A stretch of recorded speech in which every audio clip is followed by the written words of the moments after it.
We farm in addition to manufacturing equipment. We started farming, and the equipment was developed in response to some of the issues we had as small farmers.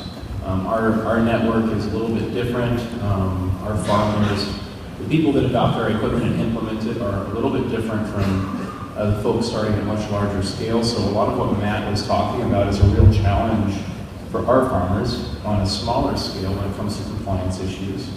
But yeah, so we started with that, and we've got a very strong and growing network of farmers. And part of what we do then is we put together compliance packets, we put together insurance packages, we put together all of the support materials that small folks need to get started at a comparatively small scale. And what that allows them to do is it allows them to attack really unique markets. So instead of going out and going immediately after a big Whole Foods contract, our growers can start small. They can start with maybe some smaller restaurants, some bars, that kind of thing, where maybe the compliance costs are not as high.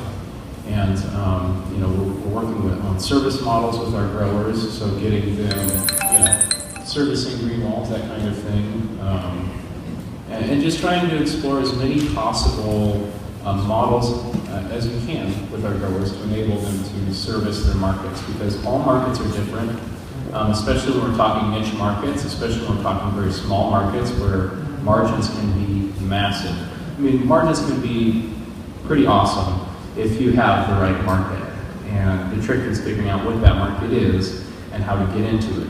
And so our business philosophy is you find a small market, you scale into it. If this is your cup of tea, some people want to go big, but most of our growers, they're starting with less than $100,000, and they want to just get growing. They want to service some small markets. They want to make sure it's something they can do, make sure it's something they can make a living at. They scale into their niche market, and we caution them to keep your model built around fairly modest assumptions regarding what your margins will look like as you scale and as you grow and access larger markets. And so long as you do that, you can scale into niche markets with great margins, hit the ceiling on that market, you scale up maybe to the next tier. It usually means you compromise a little bit on pricing as you go to broader distribution, and you continue to scale up. So you just hit the ceiling and scale, hit the ceiling and scale, and it's all about designing your model and your business to be able to do that.